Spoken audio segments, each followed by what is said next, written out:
ክቡራን የዩቲዩብ ቤተሰቦች የሰዓቱን አጫጭር መረጃዎች እየቀርብ ያለው እስከ ፍጻሜው አብራችሁን ቆዩ።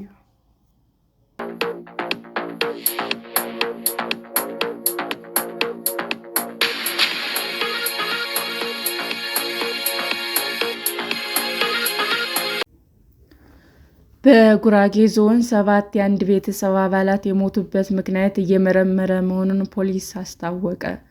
በማዕከላዊ ኢትዮጵያ ክልል በምስራቅ ጉራጌ ዞን መስቃን ወረዳ የአንድ ቤተሰብ አባላት የሆኑት 7 ሰዎች መሞታቸውን ተከትሎ ፖሊስ ምርመራ መጀመሩን ለቢቢሲ አስታወቀ።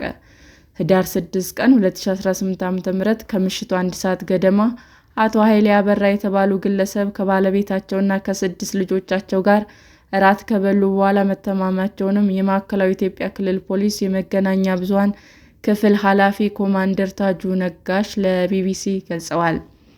ከዚሁ ስህተት ጋር በተያያዘ በመስቃን ወረዳ 10 ተጠርጣሪዎች በፖሊስ እንደተያዙም አስታውቀዋል። ከወረዳው አስተዳደር እና ከወረዳው አቃቤ ሕግ ጋር በመተባበር የምርመራ ቡድን ተዋቅሯል ሲሉም ኮማንደር ታጁ ተናግረዋል። ህዳር 6 ምሽት ላይ እራት ከተመገቡ በኋላ መታመማቸውን ተከትሎ የተወሰኑት የቤተሰብ አባላት ወደ ቡታጅራ ሆስፒታል ሲወሰዱ የተቀሩት ወደ አዲስ አበባ ምኒልክ ሆስፒታል ተወስደዋል። እራት እንደበሉ ወዲያውኑ በጠና ታመሙ። የአካባቢው ነዋሪዎችም ታግዘው ወደ ሆስፒታል ወሰዷቸው ሲሉም ኮማንደር ታጁ ገልጸዋል። ሆኖም ግን ከ8 የቤተሰቡ አባላት መካከል የ7ቱ ሕይወት አልፏል። ሟች ልጆች ዕድሜያቸው ከ1 ዓመት እስከ 17 ዓመት እንደሆነና በ3 ተከታታይ ቀናት እንደሞቱ ፖሊስ ገልጿል። የህልፈታቸው ምክንያት መርዛማ ነገር መመገባቸው እንደሆነ እንደሚጠረጥሩም አክሏል። የልጆች አባት የ46 ዓመቱ አቶ ኃይሌ አበራ ህዳር 10 እንደሞቱ ተገልጿል። አባትየውና 6 ልጆቻቸው ሞተዋል። እናታቸው በሕይወት ተርፋለች። በጽሑፍ መግባባት እንደምትችል አውቀናል ሲሉም ኮማንደር ታጁ አስረድተዋል። እናት ወይዘሮ ዳመነች ዳምቤሌ በምኒልክ ሆስፒታል በጽኑ ህሙማን ክፍልም ይገኛሉ። እስካሁን ድረስ አስተማማኝ መረጃ ባይገኝም ለቤተሰብ አባላቱ ህልፈት ምክንያት የሆነው መመረዝ እንደሆነም ፖሊስ ጠቁሟል። የልጆቹ እናት በሕይወት ከተረፉ በምን ምክንያት መመረዙ እንደተከሰተ ለማወቅ እንደሚረዳ ፖሊስ አስታውቋል።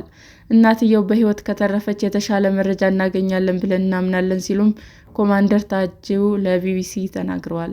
በአዲስ አበባ ምኒልክ ሆስፒታል የተደረገው ምርመራ ውጤት እየተጠበቀ ነው። ምንድን ነው የተመገቡት? በምን ምግብ ነው የተመረዙት? የሚለው በተመለከተ ሆስፒታሉ የምርመራውን ውጤት ለፖሊስ ሲያጋራ የሚታወቅ ይሆናል ሲሉም አክለዋል።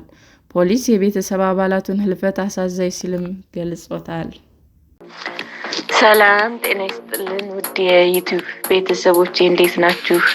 አዲስ ጀማሪ ነኝና ሰብስክራይብ ያደረጋችሁ አበረታቱኝ። አመሰግናለሁ።